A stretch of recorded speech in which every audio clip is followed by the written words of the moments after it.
Magandang araw po sa inyo, Kuya Bari.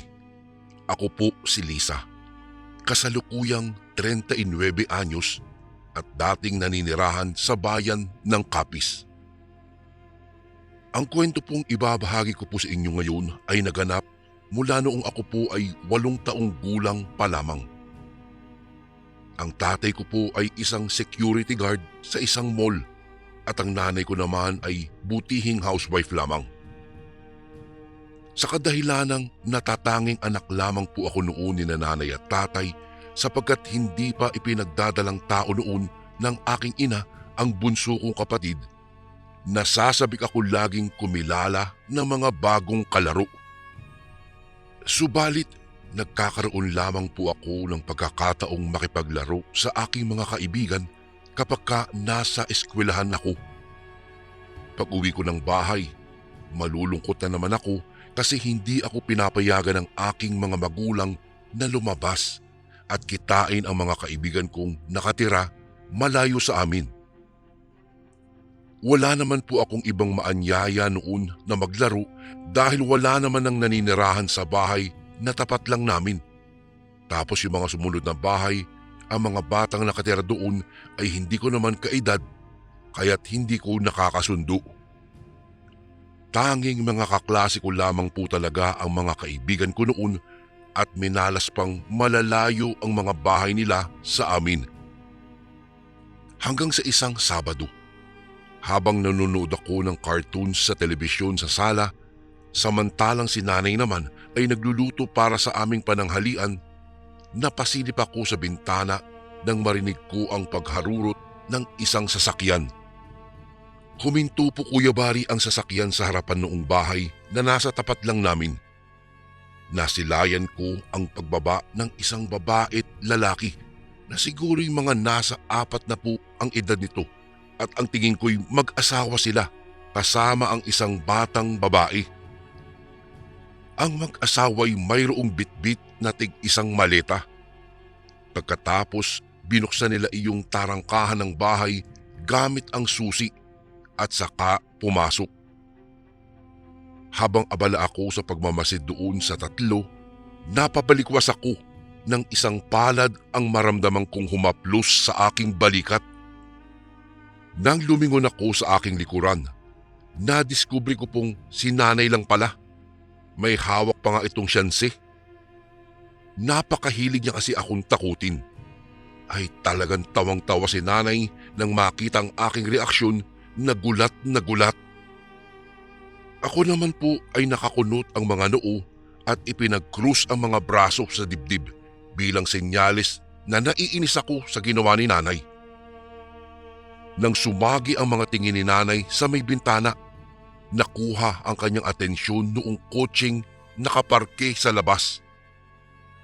Tinanong niya ako kung sino ang nagmamay-ari ng sasakyan at ikinuwento ko naman po ang pagbaba mula roon noong babae at lalaki na sa pakiwari ko po'y mag-asawa kasama ang isang batang babae na hinala ko'y anak nila. Mga bagong lipat siguro.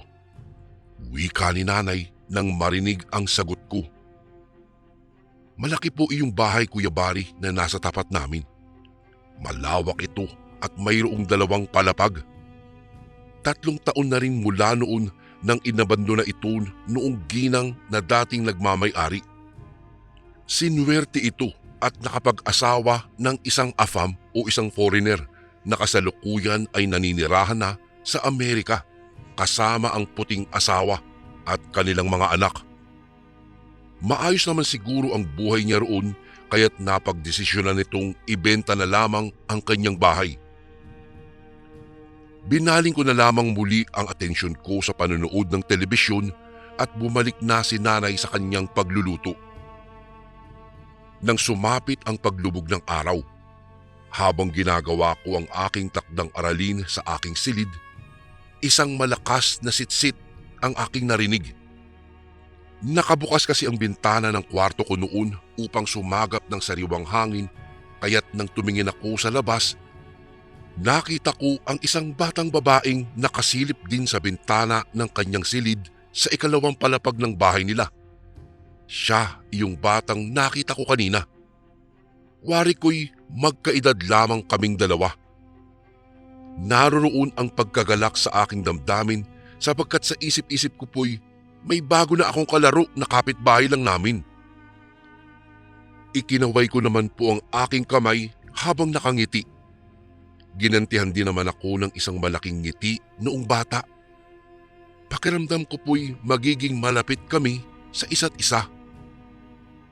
Maya-maya pa, kumatok si tatay sa pintuan ng aking silid upang ipaalam na tapos nang magluto si nanay para sa aming hapunan. Kaya't dali-dali naman akong lumabas ng aking kwarto upang kumain kasalo silang dalawa.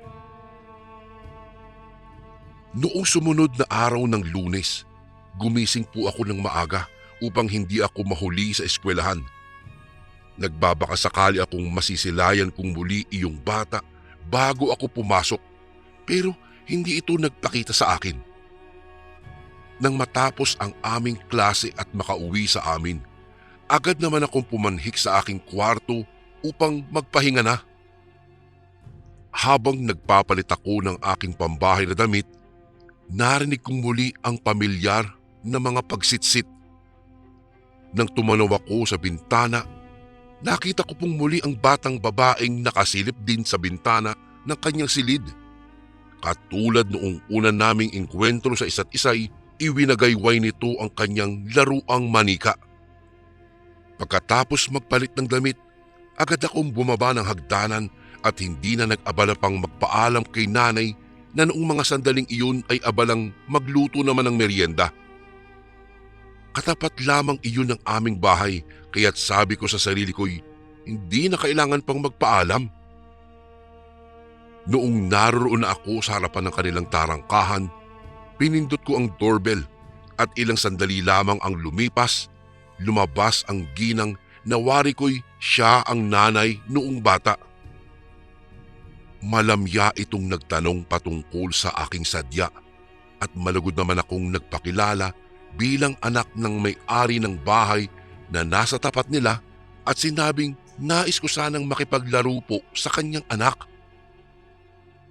Napangiti naman ito at pinapasok ako sa bahay nila at nag-alok pa nga ng merienda matapos tawagin ang kanyang anak na bumaba mula sa itaas.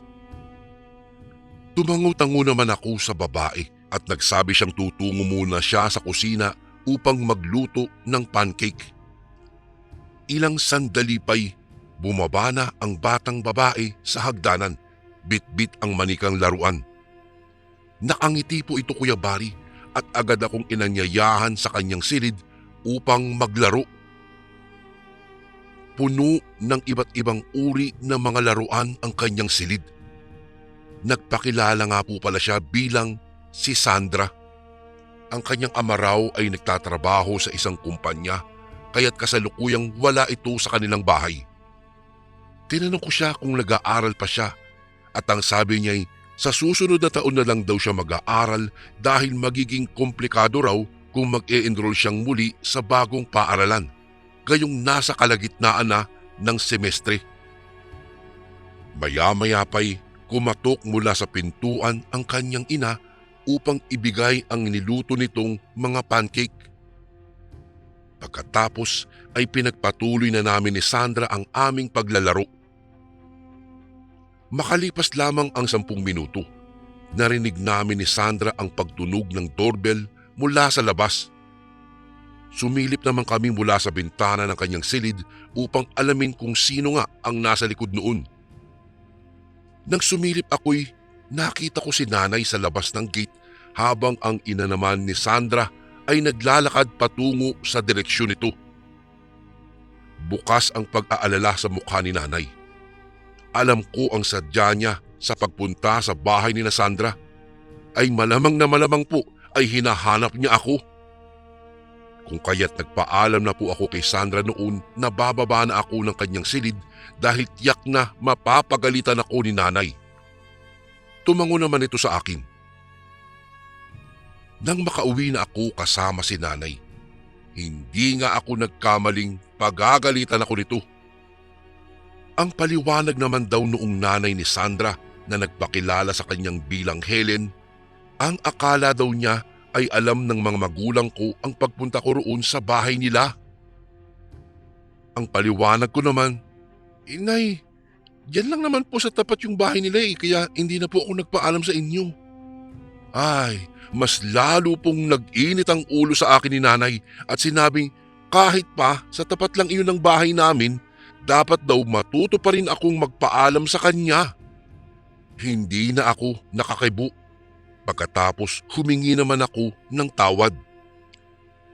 Magmula noon, natuto na akong magpaalam kay nanay at sa kabutihang palad naman. Hindi naman po nahirapang bumuo ng tiwala si nanay roon sa aming kapitbahay dahil kinalaunan ay naging malapit na magkaibigan sila ni Aling Helen. Palagi itong nagdadala ng ulam sa amin.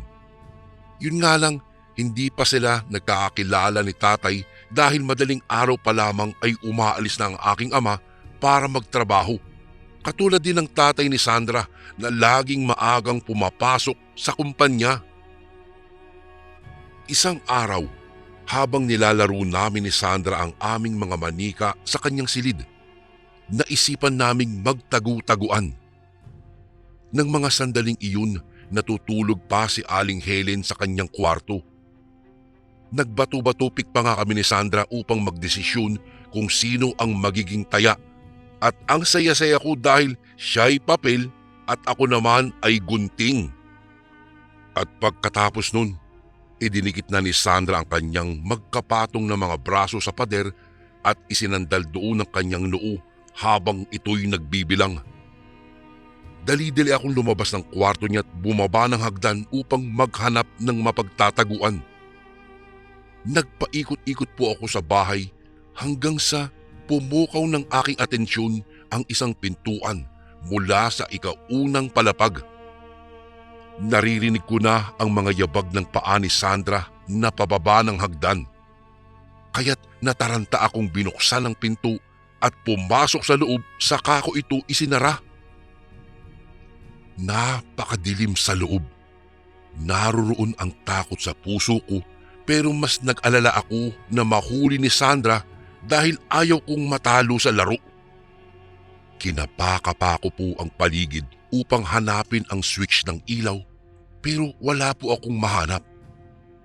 Hanggang sa napabalikwas ako nang biglang sumindi ang 5 itim na kandilang nakalagay sa mesa. Dahil dito, lumiwanag ang paligid. Naging malinaw sa aking mga mata ang hitsura ng loob ng silid na iyon.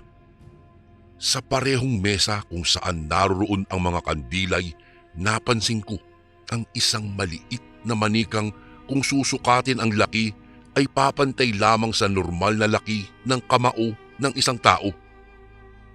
Nakatusok dito ang isang karayom. Sa kabila ng pagtatakay, hindi ko sinubukang itong hawakan. Naisip kong lumang manika lamang iyon ni Sandra at ito'y nakakatakot ang hitsura.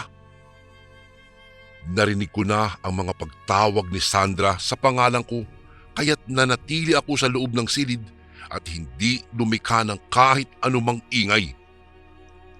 Hanggang sa narinig ko ang marahang paghakbang ng mga paa patungo sa silid na iyon. Napasinghal ako't natapi ko ang aking noo. Sa isip-isip ko'y talo na ako sa laro dahil hinala kong si Sandra iyon. Tapos ay bahagyang may bumukas ng pintuan. Napako ako sa aking kinatatayuan at hindi na nag-abala pang pigilin ito. Umaasa akong si Sandra ang tatambad sa aking paningin nang ang sumalubong sa aking mga mata ay ang seryosong buka ni Aling Helen. Nang makita ako nito'y gumuhit ang pagkagulat sa mga mata nito. Nakalimutan ko palang isara. Singhal nito sa sarili at saka ako inutusang lumabas ng kwartong iyon. Agad naman akong humingi ng paumanhin dahil sa basta-bastang pagpasok sa silid na iyon. Hindi kumibo si Aling Helen at nagpatuloy lamang ako sa paglalakad. Nakasalubong ko si Sandra kaya't noong pangalawang beses na naglaro kami, ako naman ang taya. Magmula po noon, hindi na maalis-alis sa isipan ko ang aking natuklasan doon sa isang silid sa bahay ni na Sandra, kasabay ng himalang bigla ang pagsindi noong mga kandila. Pilit ko naman itong binabaliwala, pero magmula po noong matagpuan ako ni Aling Helen doon sa loob ng silid na iyon, naging malamig na ang pakikitungo niya sa akin. Naikwento ko naman kay Sandra ang tungkol doon sa lumang manika, pero ang sabi niya ay wala siyang naging manikang kasing laki lamang ng kamao. Lumipas ang isang linggo. Hindi ako nakabisita kay Sandra sa bahay nila upang makipaglaro dahil nilagnat si tatay at kailangan ko siyang alagaan. Mas napapabilis kasi ang paggaling ni tatay kapag nasa tabi daw niya ako.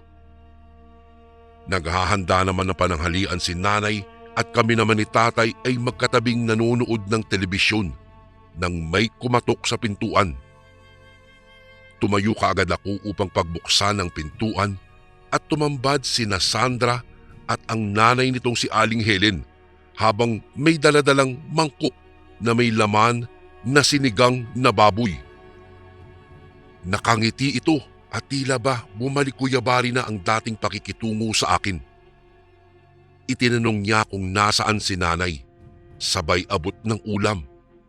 Tugon ko naman sa kanya'y naroon po si nanay sa kusina at nagluluto po siya. Matapos magpasalamat sa sinigang na ibinigay nila'y pinatuloy ko sila ni Sandra sa loob ng aming bahay. Nagtanong din sa akin ang aking kalaro kung bakit hindi ako bumisita sa bahay niya. Sagot ko naman, kailangan kong alagaan si tatay dahil may sakit ito. Noong makapasok na nga ang mag-ina Kuyabari, ipinagtaka ko sa aking isipan ang biglaang pagbabago sa timpla ng mukha ni Aling Helen nang masilayan kong bumaling ang mga tingin nito kay tatay. Iyon nga pala ang unang beses na nagkita silang dalawa dahil noon nga lamang ito naabutan sa bahay. Nang lumingon naman ako kay tatay, parehong reaksyon din ang ibinato nito. Inilapag ko ang bangkok sa mesa at tinawag naman si nanay. Umalis si tatay sa dati nitong pwesto at dire-diretsyong naglakad patungong kwarto. Ni hindi man lang ito nagbitaw ng salita nang makita ang mag-ina. Ipinagtaka ko ang kakaibang pakikitungo ni tatay kay Aling Helen. Hindi naman ganoon si tatay sa ibang estranghero. Kinagabihan, habang nagsasalo-salo kami ni nanay at tatay sa hapunan, naitanong ni tatay kung sila Aling Helen ba yung bagong nagmamay-ari ng katapat na bahay namin. Sinagot naman namin ito ni nanay at tumango-tango si tatay. Nagsunod-sunod pa ang mga pambihirang kaganapan nang biglang sinumpong ng kakaibang sakit si nanay. Nagsusuka ito ng dugo, pagkatapos ay hindi na rin makalakad ng maayos. Dahil panahong 90s pa po noon, hindi pa uso noon ang pagpapadoktor agad, bagkus ay nagtawag si tatay ng albularyo. Ang sabi ng albularyo ay malakas umano ang pakiramdam niyang nakulam daw si nanay. Pinakuluan nito ang daladala niyang halamang gamot at pinainom ito kay nanay. Unti-unting gumaan naman ang pakiramdam ni nanay. Talagang mabisa umano ang halamang gamot dahil dinasalan ito ng orasyon ng albularyo. Dagdag pa ng matanda, buti na lamang daw ay tinawag siya kaagad ni tatay dahil kung hindi daw ay mauubusan na ng dugo si nanay na magre-resulta sa pagpanaw nito. Meron ba kayong ideya kung sino ang nangulam sa asawa ko? Usisa ni tatay. Hindi ko po alam noon ang ibig sabihin ng kulam, kaya tahimik lamang ako nakikinig sa usapan ni na tatay at ng matandang albularyo. Nararamdaman kong nasa paligid lamang siya, iho. Malakas ang pang-amoy ko sa presensya ng mga mangkukulam. Tugon naman ng albularyo kay Itay. Napatango-tango si tatay na tila ba mayroon na siyang ideya kung sino ang nasa likod ng pangkukulam kay nanay.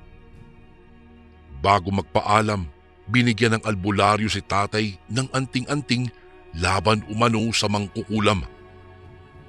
Magmula noon, palagi na akong pinapaalalahanan ni tatay na wag nang lalabas ng bahay, liban na lamang kung papasok daw ako sa eskwelahan. Maski ang pakikipaglaro kay Sandra ay hindi niya rin sinang-ayunan na. Nais lamang daw ni tatay na ako'y proteksyonan dahil ayaw niyang matulad ako sa sinapit ni nanay na muntikan nang mapunta sa bingit ng kamatayan. Ngunit kagaya ng tipikal na mga batang matitigas ang ulo, hindi ko po sinunod si tatay dahil sa kagustuhan kong makipaglaro pa rin kay Sandra. Hindi na rin kasi ito bumibisita pa sa bahay kasama si Aling Helen magmula noong maganap ang pangkukulam kay nanay. Palihim akong tumakas sa gabi kapag natitiyak kong mahimbing nang natutulog si nanay at tatay. Tapos inaakyat ko ang bakod ng bahay ni Sandra dahil hindi naman ito gaano kataasan. Bababa din naman si Sandra sa unang palapag upang pagbuksan ako ng pintuan at magsisinungaling ako kay Aling Helen na mayroon akong permiso na sa aking mga magulang na bumisita sa bahay nila. Minsay na itanong ni Aling Helen kung kumusta na daw ang kalagayan ni nanay. Nagulat ako sa kanyang tanong at napaisip din kung papaanong nalaman niya ang tungkol dito.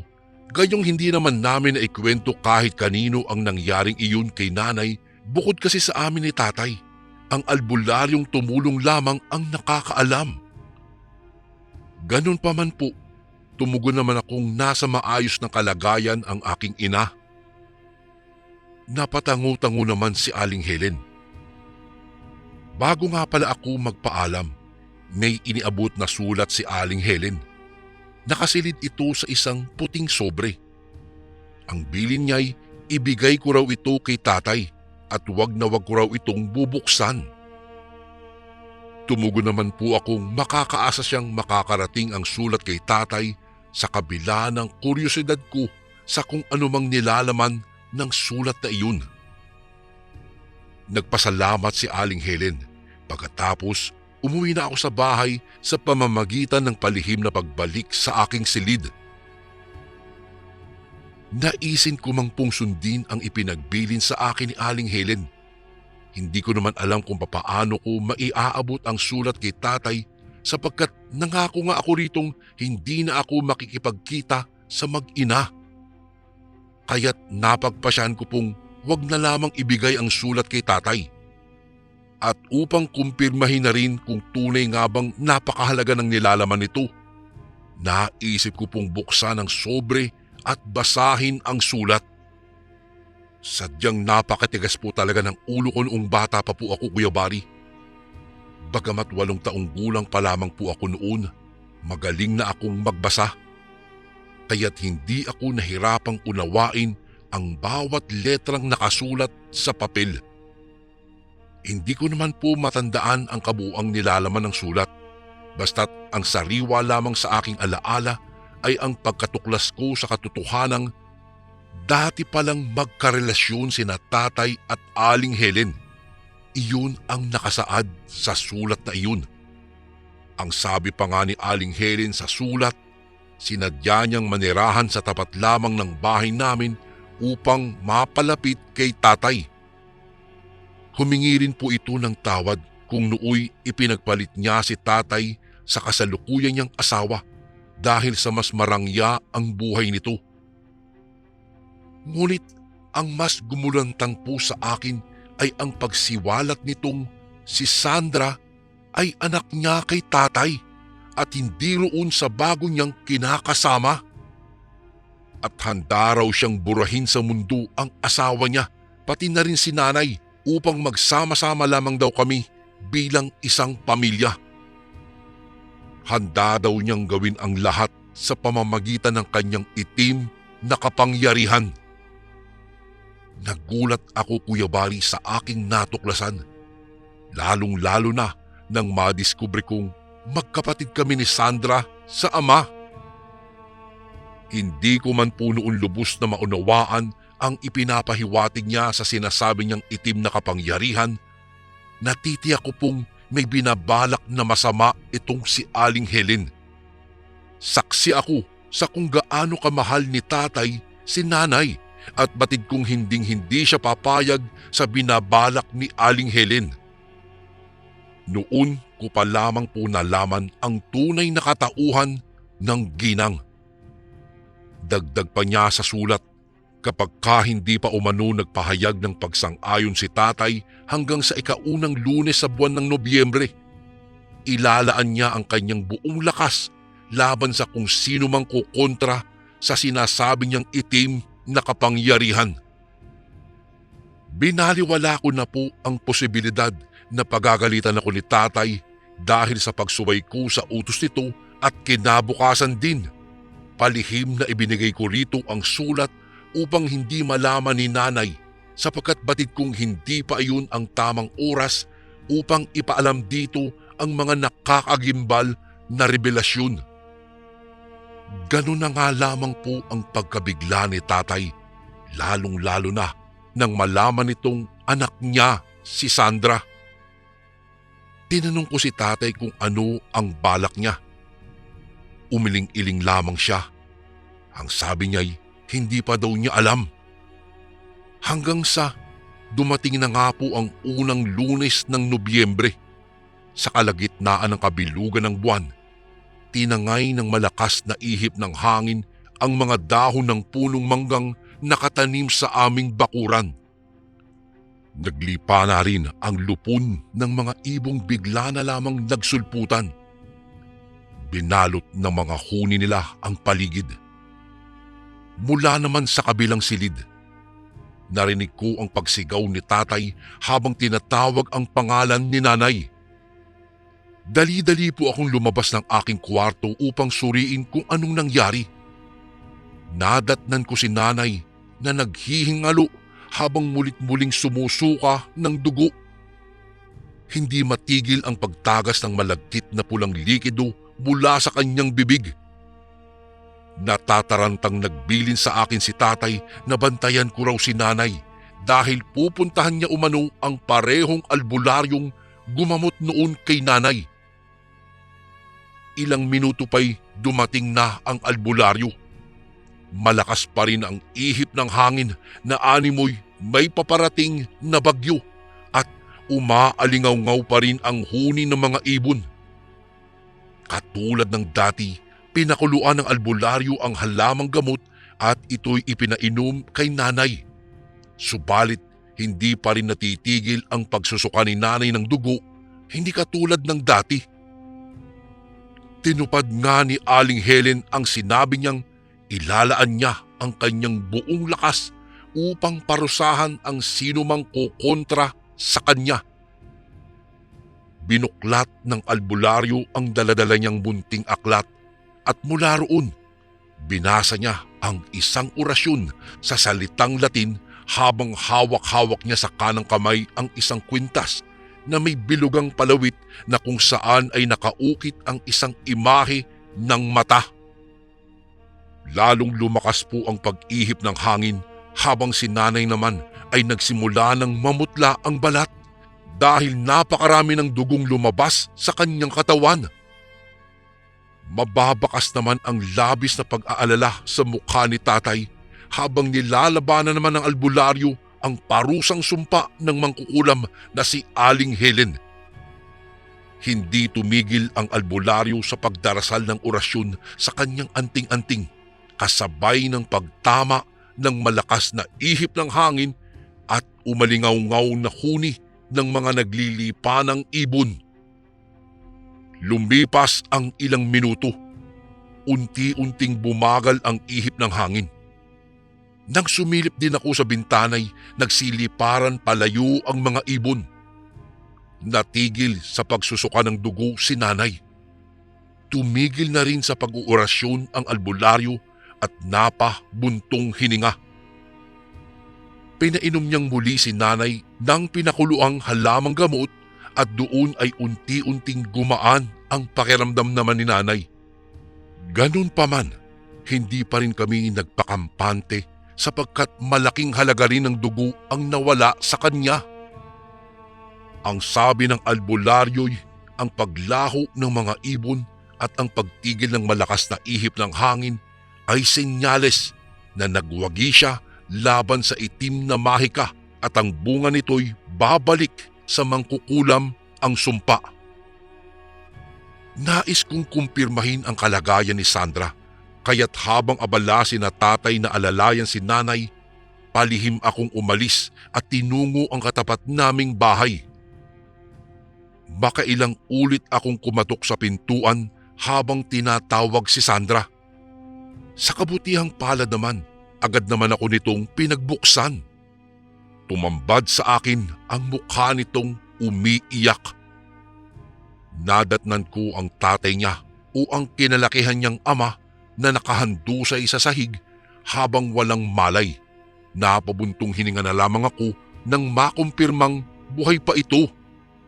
Sa isang bukas na silid naman ay pumukaw sa aking atensyon ang isang babaeng nakahandusay rin sa sahig. Nilapitan ko ito't nadiskubring si Aling Helen nito, hawak-hawak ang manika. Pinalilibutan din ng mga patay-sinding kandila ang silid. Namumutla ang katawan ni Aling Helen. Natuklasan kong patay na ang ginang.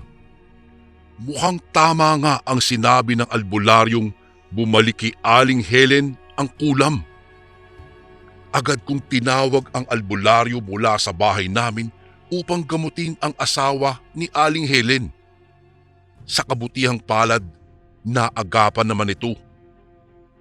Nang magwakas ang kasamaang hatid ni Aling Helen, ibinunyag ni tatay ang lahat kay nanay. Sa kabila ng matinding pagkadismaya, hindi rin naglaon ay tinanggap ni nanay ang lahat. Itinuring niya pa ring tunay na anak si Sandra. Gayunpaman, sa kabila ng katotohanang si tatay ang totoong ama ni Sandra, mas pinili ng batang babaeng manatili sa poder ng kinalakihan niyang ama. Sumang-ayon naman si tatay na makihati sa responsibilidad sa bata dahil ganoon na rin lamang ang pagmamahal ng lalaki sa batang tinuring niyang tunay niyang anak.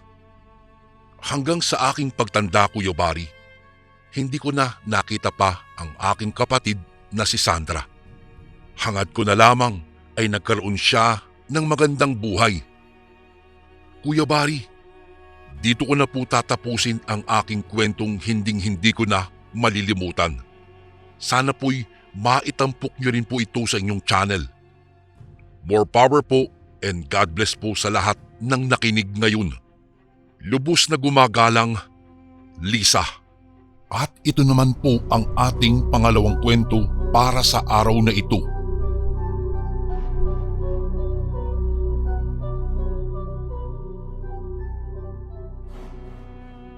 Magandang araw po sa lahat ng mga nakikinig sa channel na ito. At magandang araw po sa inyo, Kuya Bari. Tawagin niyo na lang po ako sa pangalang Liza. Nakatira po dito sa Negros. Nais ko pong ibahagi sa inyo ang karanasan ng aking inang si Nanay Betty noong minsang dumalaw sila sa isang lamay ng yumaong lola ng aking ama. Dekada 80 ito nangyari at itong mga panahong ito ay kasalukuyang 5 buwang buntis ang aking ina sa magiging panganay ko sanang kapatid. Ayon sa kwento ng aking ina, Kuya Bari, nagpadala umano ng telegrama ang mga magulang ng aking ama at ibinalita ng mga itong pumanaw na ang lola ng aking ama na si Lola Besing. Noong natanggap naman ng aking mga magulang ang telegrama, ay walang pagdadalawang isip na bumiyahe sila kaagad papunta sa probinsya ng aking ama sa Leyte upang makadalo sila sa lamay ng yumaong si Lola Besing. Pagkarating nila sa baryo ay naglakad pa sila ng mahigit 20 minutos bago nakarating sa bahay ng mga magulang ng aking ama. Pagkarating nga po nila ay hindi na napigilan ng aking ama ang umiyak doon sa harapan ng kabaong ni Lola Besing. Ayon po sa aking ina, halos maglupasay daw sa kaiiyak ang aking ama ng mga sandaling iyon dahil sa pagkawala ni Lola Besing. Noong makapasok naman ang aking ina sa loob ng bahay ay may napansin daw siyang isang matandang lalaki na nakatayo sa labas ng bahay at matalim na tumititig sa kanya. Tapos po ay tumingin rin ang matanda sa kanyang tiyan bago pa ilalim na tumitig ulit sa kanya. Bahagyang nakaramdam ng kaba ang aking ina kung kaya mabilis niyang iniiwas ang kanyang paningin sa matanda at ibinaling na lamang sa iba, saka napahawak sa maumbok niyang tiyan. "Oh, ayos ka lang ba, iha? Halika doon tayo sa kusina para makakain ka na." Paanyaya sa kanya ng tiyahin ng aking ama na si Tia Nora. Opo tiya, ayos lang po ako." Nakangiting tugon ng aking ina. Agad naman daw siyang hinainan ng pagkain ni Tia Nora at noong makaupo na siya sa hapagkainan at pagkatapos ay sinabayan rin siya nitong kumain at nakipagkwentuhan. "O, kamusta ba ang biyahe niyo? Napagod ka ba?" Nakangiting tanong ng tiyahin ng aking ama. Maya-maya pa ay nakita ng aking ina na pumasok sa kusina ang matandang lalaking matalim na nakatitig sa kanya kanina. Noong makita naman iyon ni Tia Nora ay agad na ipinakilala ito sa kanya at doon na ay nawala ang kabang nararamdaman ng aking ina dahil napag-alaman niyang asawa pala iyon ni Tia Nora. Kaagad namang tumayo ang aking ina at ngumiti siya sa matanda't nagmano bago bumalik muli sa kanyang pagkakaupo at ipinagpatuloy ang pagkain. Gumanti naman ng ngiti ang matanda sa kanya, sabay tanong ng, "Ilang buwan na yung nasa tiyan mo, iha?" Nagulat naman siya ng panandalian at napatingin kay Tia Nora bago siya sumagot. 5 buwan na ho, Tio Lucas," sagot niya sa matanda. Ganun ba? Mukhang napakalusog ng sanggol na nasa sinapupunan mo, iha. Ingatan mo yan. Alam mo na baka bigla na lang mawala sa iyo yan. Wika ng matanda na tila ba may kakaiba itong ipinahihiwatig. Biglang kumabog ng malakas ang dibdib ng aking ina at napatingin siya kay Tia Nora na noong mga sandaling iyon ay nakatitig ito ng masama sa kanyang asawa. Agad namang nagpaalam ang matanda kay Tia Nora bago tiningnan ulit ng kakaiba ang aking ina. "O sige, iha, kumain ka na lang dyan. Huwag mo na lang pansinin yung tiyuhin mo. Ganun lang talaga yung magsalita, masyadong mapagbiro."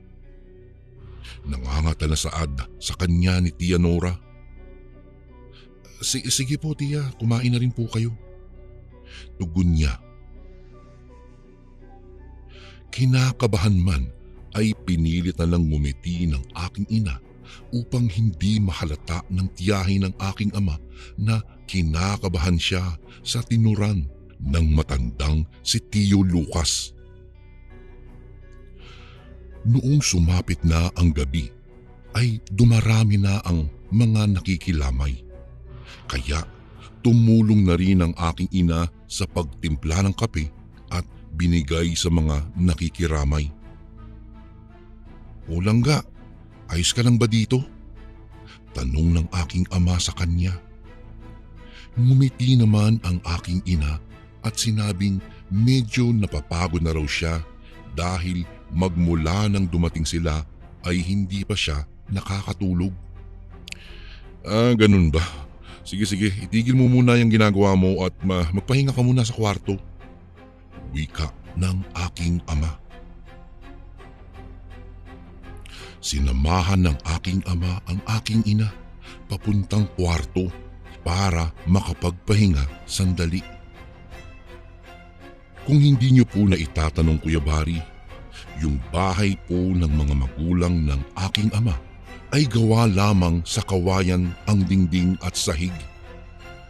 Mayroon din itong silong kung saan ay nandoon ang mga alagang pato at mga manok nila. Anya pa ng aking ina, ilang minuto na raw silang nakahiga noong bigla niyang nararamdamang sumasakit ang kanyang tagiliran. Kaya napapangiwi siya at umayos ng pwesto. Dahil sa pag-aakalang simpleng sakit lang iyon. Kaya hinayaan na lang niya muna at baka napapagod lang kako sa kakalakad. Maya-maya pa ay nakaramdam na ng pananakit ng puson ang aking ina. Kaya kaagad siyang napahawak sa aking ama at sinabi dito na masakit ang kanyang puson. Kaagad namang tumayo ang ama ko at nanghingi ng langis sa kanyang ina na si Nanay Linda. Pagkabalik ng aking ama sa kwarto ay nilagyan nito ng langis ang kanyang tiyan. Lumapit naman si Nanay Linda sa kanila at dinalhan siya ng mainit na tubig na may luyang kaunti. Dahil baka raw nahanginan ang kanyang tiyan. Anak-anak, inumin mo ito para mawala ang pananakit ng tiyan mo. Wika ni Nanay Linda sa kanya. Opo nay, opo nay. Maraming salamat po. Tugon ng aking ina. Pagkainom niya ay medyo kumalma naman ang kanyang pakiramdam. Kaya bumalik na si Nanay Linda sa labas ng bahay upang asikasuhin ang mga taong nakikiramay. Ilang sandali pa ang nakalipas ay bigla na lang humilab ng humilab sa sakit ang tiyan ng aking ina, kung kaya natataranta na ang aking ama hanggang sa hindi inaasahang pangyayari. Ang buong akala ng aking ina ay naihi lamang siya sa kanyang duster. Kaya agaran niyang kinapa ang ibabang bahagi na nabasa. At noong tingnan niya na ang kanyang kamay ay doon na siya nagulantang at napasigaw ng malakas ang aking ina sa kadahilanang nakita niyang nagkulay pula ang kanyang kamay na ang ibig sabihin lang ay hindi tubig ang lumalabas sa kanya kung hindi dugo. Nataranta namang tumayo ang aking ama't tinawag si Nanay Linda at maluha-luha na sa kaba. Ilang saglit pa ay pumasok na sa loob ng kwarto si Nanay Linda. O ano nangyari dito? Natatarantang tanong ni Nanay Linda. Nay, yung asawa ko ho dinudugo. Mangiyak-ngiyak na wika ng aking ama. Habang nagkakagulo na sila ay hindi sinasadyang napatingin ng aking ina sa siwang ng kawayang malapit sa hinihigaan niya. Sapagkat bigla niyang natabig ng kaunti ang banig. Anya pa, kitang-kita niya umano ang isang asong kulay itim na nagbabaga ang mga mata nitong pulang-pula at dinidilaan nito ang ilalim ng kawayan kung saan siya nakapwesto. At noong titigan niya ang parting kawayang dinidilaan ng aso, ay nakita niyang may mga dugo iyon na nanggaling sa kanya hanggang sa bigla na lang siyang nawalan ng malay. Kaagad namang tumawag ng kumadrona si Nanay Linda at pinasuri ang aking ina dahil Hindi naman po pwedeng itakbo siya sa ospital dahil napakalayo ng ospital sa kanilang baryo. At kung babiyahe patungong ospital ay aabutin pa sila ng mahigit 2 oras. Noong magising na ang aking ina kinabukasan ay isang hindi katanggap-tanggap ang ibinalita sa kanya ng aking ama. Umiiyak pa itong humingi ng tawad sa kanya dahil ang sanay magiging anak nilang panganay ay tuluyan ng nawala. Kwento pa ni Nanay Linda sa aking ina, habang pinuntahan ng aking ama ang komadrona ay may naamoy raw si Nanay Lindang hindi kaaya-ayang amoy. Sa kadahilanang amoy putok iyon na amoy ipot ng kalabaw. Kaya hinanap niya ito kung saan nanggagaling hanggang sa napasilip umano ito sa silong. At doon nga'y nakita nito ang asawa ni Tia Nora na dinidilaan ang lupang may mga patak ng dugo. Kaagad namang sumigaw at humingi ng tulong si Nanay Linda sa mga taong nakikiramay ng gabing iyon. Kung kaya nagpulasan ang mga ito't pinuntahan si Nanay Linda. Subalit noong silipin niya ulit ang silong ay isang asong kulay itim na ang nakita nitong tumatakbo papalayo.